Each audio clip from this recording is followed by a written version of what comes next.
علماء اہل حدیث سے ایک مناظرہ طے ہو گیا بلواڑے میں. چھوٹی سی وہاں جماعت تھی. ایک مولوی صاحب تھے, وہ ہر جگہ کہتے پیتے تھے کہ سورہ فاتحہ کے بغیر نماز نہیں ہوتی, سورہ فاتحہ کے بغیر نماز نہیں ہوتی. ہمارے مریدین نے ہم سے پوچھا, حضرت یہ کیا ماجرا؟ میں نے کہا بھائی سورہ فاتحہ کا پڑھنا حرام, جو پڑھے گا اس کے منہ میں آگ ڈال دی جائے گی کل قیامت میں. ہم لوگوں نے تو یہی پڑھا تھا, یہی سنا تھا. آخرکار مریدین نے مجبور کیا, مناظرہ اسی پہ طے ہو گیا. بھائی ہم لوگوں کا دعویٰ تھا کہ دیوبندی آؤ وہاں بھی آؤ, مناظرے میں تو اس کو 1 منٹ میں ہرا دیں گے. اس سے پہلے بھی 2 مناظرے کر لیا تھا. مناظرہ طے ہو گیا. 2 مولانا بلائے گئے بستی سے, قرات خلف امام پہ مناظرہ طے ہوا, شروع ہوا. میں نے انہی میں سے ایک مولانا کو کھڑا کیا, مولانا اٹھیے حضرت تلاوت کریے, اذا قرئ القرآن فاستمعوا له وانصتوا. تلاوت کی, میں نے کہا ترجمہ کریے. انہوں نے ترجمہ کیا کہ جب قرآن پڑھا جائے خاموشی سے سنو, چپ رہو. میں نے کہا دیکھیے یہ اللہ کا حکم ہے, سارے جنتا کو بتایا میں نے, یہ اللہ کا حکم ہے. اللہ اگر صرف اتنا فرما دیتا کہ خاموش رہو تو بھی بات ہو جاتی, کیونکہ فاعل واحد سے ایک وقت میں ایک ہی فعل سرزد ہوتا ہے. یعنی آپ ایک وقت ہم کو جب دیکھتے ہیں تو سن نہیں رہے ہوتے ہیں, اور جب سنتے ہیں تو دیکھتے نہیں ہیں. دماغ ہے ایک, طاقتیں ہیں 5 علم کے, لیکن یہ ساری چیزیں ٹرانسمٹ کرتی ہے دماغ کو, پھر دماغ فیصلہ کرتا. تو یہ منطق کا قاعدہ کلیہ ہے کہ فاعل واحد سے ایک ہی فعل سرزد ہوگا. اللہ نے فرمایا چپ رہو. اگر اتنا بھی اللہ فرما دیتا تو بھی سورہ فاتحہ کی فرضیت نہ صرف یہ کہ ساقط ہوتی بلکہ منع ہو جاتا. لیکن یہاں اللہ نے یہ بھی فرمایا ہے کہ خاموش بھی رہو, چپ بھی رہو. میں نے لوگوں سے کہا کہ دیکھو یہ علماء جن کو آپ لائے ہو مناظرہ کے لیے, جن کو ہم گستاخ رسول اب تک کہا کرتے تھے, اب یہ کہنا پڑے گا کہ یہ قرآن کو بھی نہیں مانتے. قرآن کی آیت میں اللہ نے حکم دیا ہے اور یہ کہہ رہے ہیں سورہ فاتحہ پیچھے پڑھو, ادھر آگے امام قرات کرے گا اور پیچھے سے کہیں گے کہ مقتدی سورہ فاتحہ پڑھے. اب بتاؤ کیسے سننا پایا جائے گا, کیسے چپ رہنا پایا جائے گا؟ لوگوں کی بات سمجھ میں آ گئی.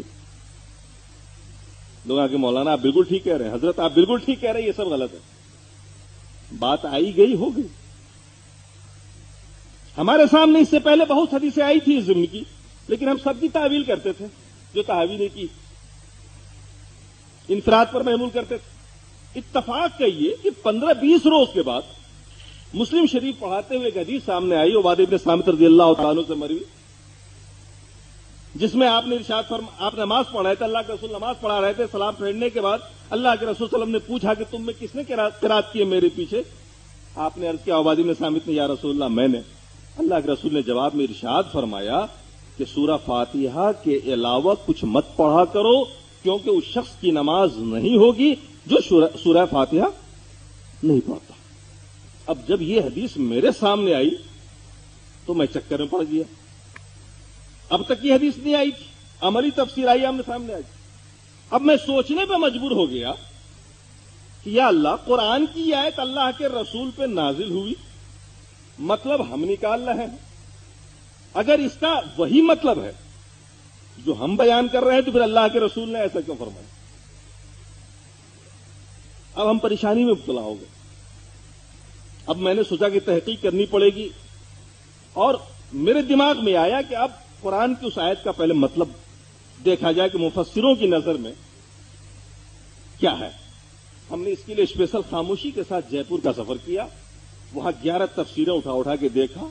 معلوم ہوا کہ یہ آیت مکی ہے اور نماز کی فرضیت سے پہلے ہی نازل ہوئی تھی. یہ والغوا فیہ کا جواب ہے.